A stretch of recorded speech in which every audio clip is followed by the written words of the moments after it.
yesterday to Walter Reed National Military Medical Center to be seen for symptoms suggesting an emergent bladder issue. Live now to the Pentagon, where Press Secretary Ryder will give an update on the hospitalization of Defense Secretary Lloyd Austin. Live coverage on C-SPAN. Eastern time yesterday to Walter Reed National Military Medical Center to be seen for symptoms suggesting an emergent bladder issue. At approximately 4:55 p.m. the same day, the Secretary transferred the functions and duties of the Office of the Secretary of Defense to Deputy Secretary of Defense Kathleen Hicks. Deputy Secretary Hicks continues to retain the functions and duties of the Secretary of Defense at this time. According to Secretary Austin's doctors, after a series of tests and evaluations, he was admitted yesterday evening into the critical care unit at Walter Reed for supportive care and close monitoring. Now, shortly before today's briefing, we released an update from the Secretary's doctors at Walter Reed regarding his status.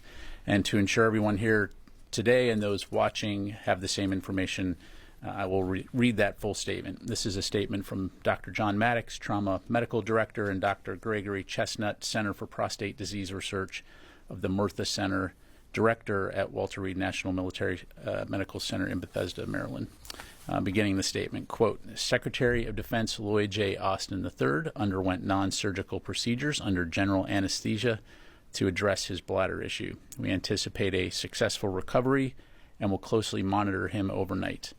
A prolonged hospital stay is not anticipated. We anticipate the Secretary will be able to resume his normal duties tomorrow. The current bladder issue is not expected to change his anticipated full recovery.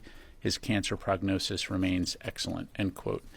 Moving forward, we will continue to provide updates as new information becomes available regarding Secretary Austin's status, and we all certainly wish him a speedy recovery.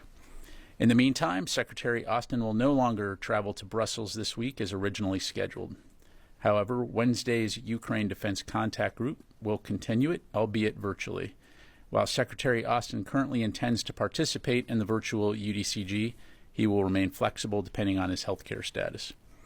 Assistant Secretary of Defense for International Security Affairs, Dr. Celeste Wallander, who will be in Brussels this week, is prepared to represent the Secretary as required. And the Chairman of the Joint Chiefs of Staff, General C.Q. Brown, Jr., will also be participating in the UDCG virtually from Washington, D.C.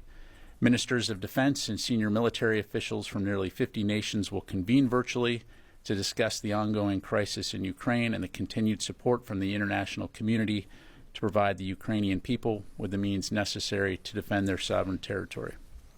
Separately, U.S. Permanent Representative to NATO Ambassador Julie Smith will represent Secretary Austin at the NATO Defense Ministerial scheduled for Thursday. We will be sure to keep you updated on outcomes from both of these important meetings. Switching gears, this month marks the 2-year anniversary since the White House released its Indo-Pacific strategy. In the last 2 years, the Department of Defense has done more than ever to advance a shared vision for a free and open Indo-Pacific region. We've made historic advancements in alliances and partnerships with the Republic of Korea, Japan, Australia, Philippines, India, and others across the region. And even as we confront challenges elsewhere, the United States will continue to prioritize our efforts in this critical region in support of international security, stability, and prosperity. For more information, please see our fact sheet on the DoD website. And finally, our prayers are with the people of the Philippines as our longstanding ally faces severe flooding and landslides from a series of storms. U.S. Marines from the 3rd Marine Expeditionary Force have assisted with 2 C-130s to help the Philippine government and USAID in delivering 15,000 food packs to affected families.